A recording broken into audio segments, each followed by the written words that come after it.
Welcome to Triumph IAS. It's a daily mains practice question and answer series.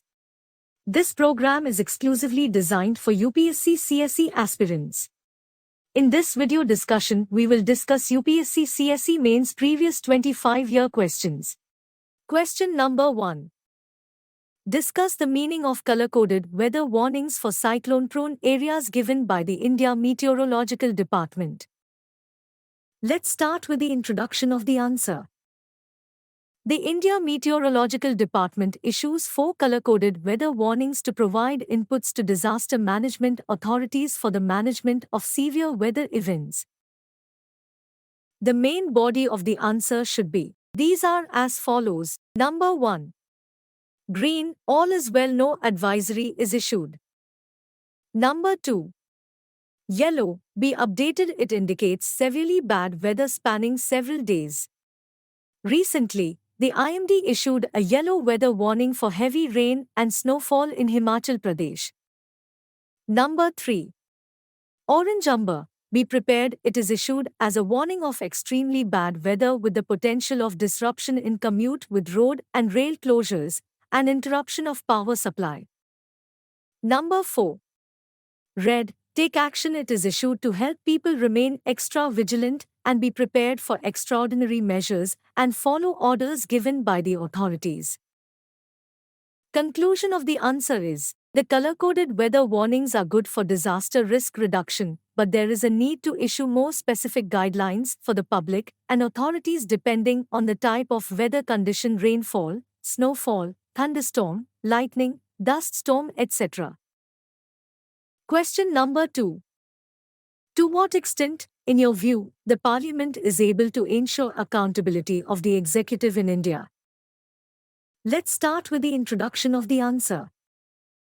In a parliamentary form of government, such as we have, the function of Parliament is to legislate, advise, criticize, and ventilate the public grievances, and that of the executive, to govern. The main body of the answer should be. These are as follows. A country requires laws for the maintenance of public order, for facilitating economic and its social process, and for ensuring a sound and efficient administration. The executive for the most part proposes the legislation necessary for the imprimatur, after due deliberation and debate, and suggesting modifications whenever necessary. Control over finance, the power to levy or modify taxes, the voting of supplies and grants, and ventilating people's grievances are the exclusive prerogatives of Parliament. It is through these powers that Parliament enforces the responsibility of the executive to itself and to the people in the ultimate analysis. Parliament must respect the executive, and the executive must feel parliamentary influence all the time. Conclusion of the answer is, so long as this equilibrium is maintained, there is every reason to believe that the government of the country will be carried on in accordance with the wishes of the people. The success of our system lies in our having in fact this happy balance and blending. Question number 3. Economic growth in the recent past has been led by increase in labor activity. Explain this statement. Suggest the growth pattern that will lead to creation of more jobs without compromising labor productivity. Let's start with the introduction of the answer. Economic growth in the recent past has been led by increase in labor activity. As the access to education expanded rapidly through the 90s, the young started joining remaining in education.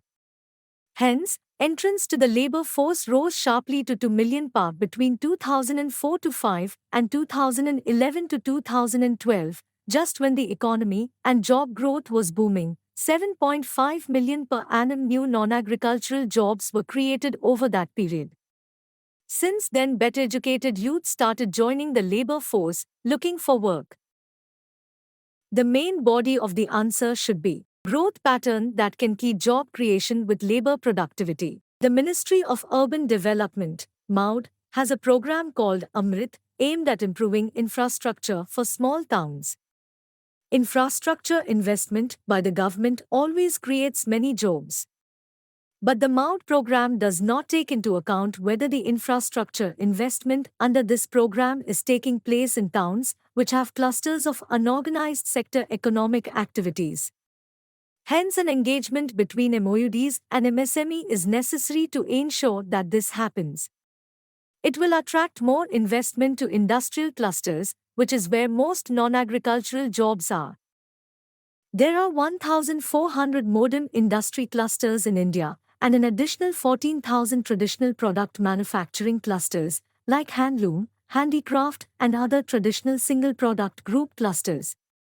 There is a Cluster Development Program, CDP, of the Ministry of MSMEs as well as the Ministry of Textiles, which is poorly funded and could be better designed as well.